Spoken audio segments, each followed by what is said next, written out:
17 বছর লড়াই করে কিন্তু আমরা যে জনমত এবং মানুষের মধ্যে যে ঐক্য তৈরি করেছি, সেই ঐক্য এবং সম্ভাবনায় কিন্তু এই 24-এর বিপ্লবকে সফল করেছে। ছাত্র জনতা, শ্রমিক, কৃষক, খেটে খাওয়া মানুষের সকলের সম্মিলিত আন্দোলনে বাংলাদেশ থেকে স্বৈরাচার পালিয়ে গেছে, ফ্যাসিবাদ পালিয়ে গেছে। এখন কিন্তু দেশকে গড়ে তোলার পালা। অবশ্যই খেয়াল করবেন, সোশ্যাল মিডিয়াতে এখন সবাই দেখেন দেশের বিরুদ্ধে কিন্তু ষড়যন্ত্র থেকে নাই।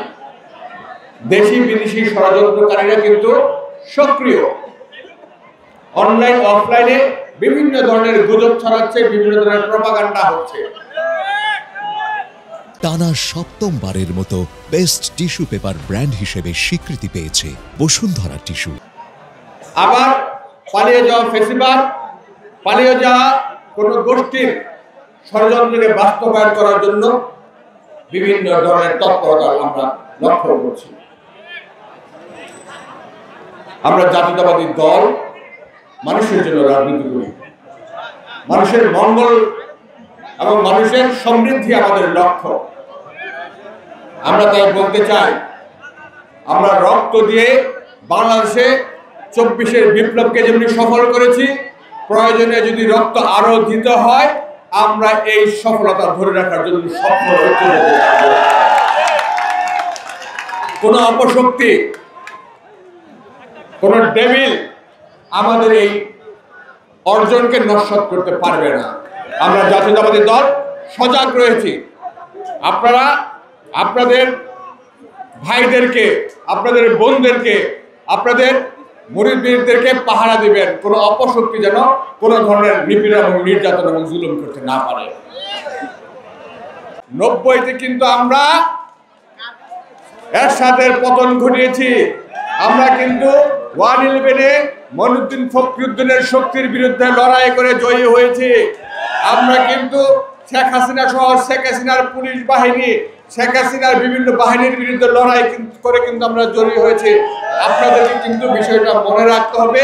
এদেশের মানুষের ট্যাক্সের টাকায় যেহেতু আপনাদের বেতন দেওয়া হয়, এদেশের মানুষের ঘাম, শ্রম এবং কষ্টের টাকায় যেহেতু আপনাদের সমস্ত কিছু দেখা হয়, জনগণের পাশে থাকুন।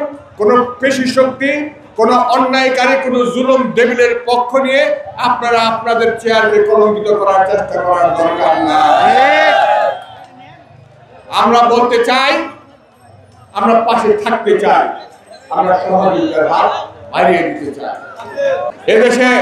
এদেশে অনেককেই কিন্তু বহুদলীয় গণতন্ত্রের মাধ্যমে রাজনীতি করার সুযোগ করে দিয়েছেন শহীদ রাষ্ট্রপতি জিয়া রহমান।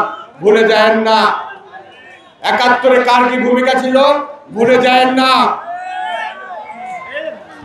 আমরা সবাইকে বলতে চাই, এই অর্জিত সাফল্য, বিপ্লবের এই সাফল্যকে, বিপ্লবের পক্ষের সকল শক্তি যেন ঐক্যবদ্ধ থাকে।